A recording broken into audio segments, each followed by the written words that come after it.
Bonjour, l'équipe de Photosport 03 Mac TV est heureuse de vous accueillir dans les locaux de Vitalis où nous allons passer un moment en compagnie de Xavier de Soutré. Xavier de Soutré, bonsoir. Bonjour. Tu vas te présenter un petit peu, qu'on te connaisse un peu plus au niveau du grand public, s'il te plaît?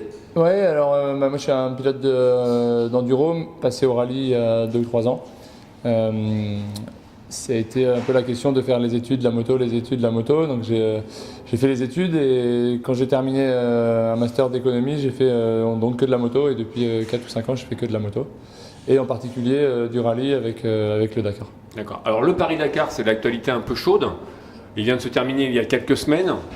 Pas par une arrivée festive qu'on l'aurait souhaité, mais par un abandon. Tu peux quand même nous parler de ton ressenti et de cette expérience formidable qu'est de faire Paris-Dakar?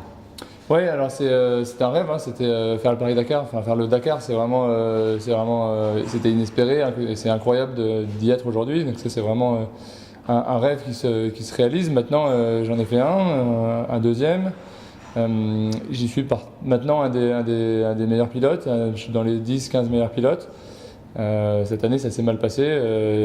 Un souci mécanique quelques jours avant la fin. Donc c'est un top 10 qui s'envole comme ça pour un tout petit souci. Donc c'est dur à accepter, mais malheureusement, c'est sport mécanique, c'est comme ça. De mémoire, il me semble que tu étais 15e, donc 13e au classement général. Et l'an dernier, tu avais fait également 13e au classement général. J'étais 13e l'an dernier, j'ai terminé 13e l'an dernier. Et cette année, je suis parti dernier. Le premier jour, j'ai eu un pépin.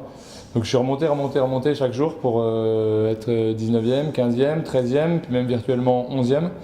Et j'allais arriver dans les 10 sans trop de problèmes. Et bon, c'est comme ça. Comment on gère la déception après un abandon sur une épreuve mythique comme celle-ci? On gère pas vraiment la déception, on l'a subie, plutôt j'ai envie de dire.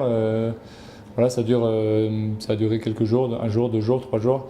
Tout s'effondre, quoi. C'est un résultat blanc. Bon, pendant un jour ou 2, 3 jours, c'est compliqué. Après, ça sert à rien de se morfondre. Ce qui est fait est fait. C'est un résultat blanc une année. C'est même presque plus motivant qu'un résultat qu'un top 10. Et là, je suis super motivé pour les prochaines. Donc l'année prochaine, on repart pour un 4e Dakar, si je dis pas de bêtises.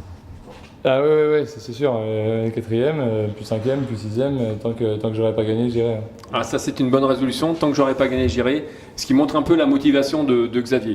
Alors Xavier, également, tu fais de l'enduro. Enduro qui n'est pas obligatoirement une discipline bien connue du grand public. Tu peux nous expliquer en quoi consiste cette discipline, s'il te plaît? L'enduro, c'est exactement comme le WRC, ce que fait Sébastien Loeb. C'est un circuit qui fait par exemple, disons, 100 km, sur lequel on a des parcours, enfin on a des secteurs de liaison et des secteurs de spécial. Le classement se fait sur le cumul des secteurs de spécial.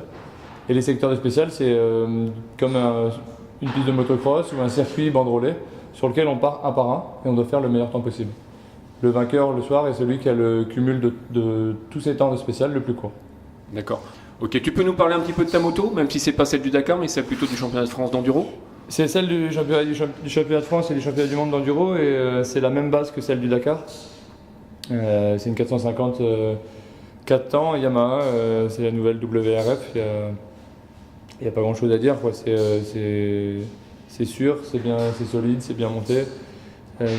Il n'y a rien à faire en fait, c'est une moto sur laquelle je change les pièces d'usure, les plaquettes, le kitchen, la vidange.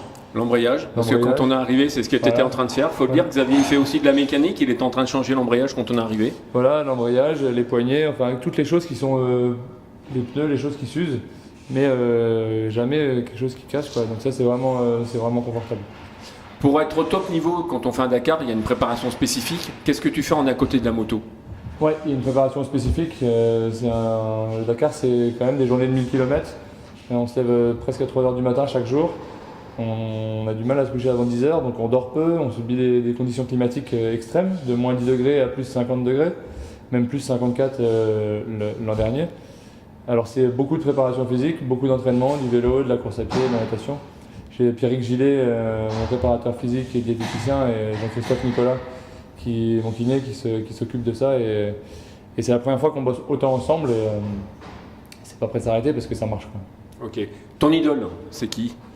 Mon idole, c'est Stéphane Peter Hansel. Il a gagné 6 fois en moto, il a été champion de France des dizaines de fois. C'est champion du monde d'enduro, il gagne maintenant en voiture aussi. Absolument. c'est le plus beau parcours tant sportif que dans sa manière de communiquer, d'être. Il est aimé, il n'a jamais fait d'erreur. Enfin, en tout cas, le grand public va jamais.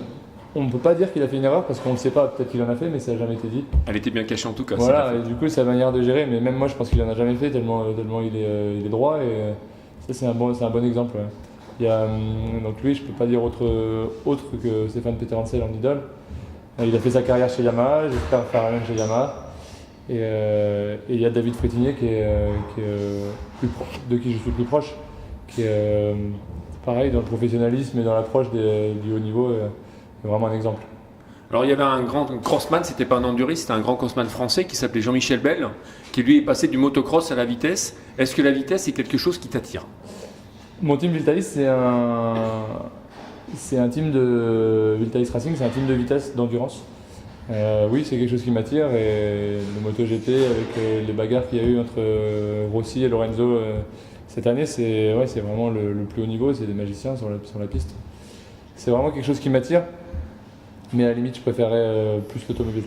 Ah, ouais. Donc c'est peut-être on viendra peut-être te revoir une nouvelle fois, une prochaine fois, pour parler un peu d'automobile, sur la piste ou sur la piste. Ouais. Sur la piste.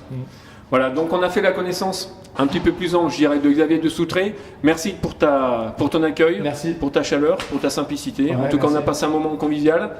Merci à Viltalis de nous avoir accueillis dans ses locaux. On vous donne rendez-vous très bientôt pour une prochaine émission, et peut-être une prochaine émission également sur les sports mécaniques. Bonne soirée à tous, au revoir et à bientôt.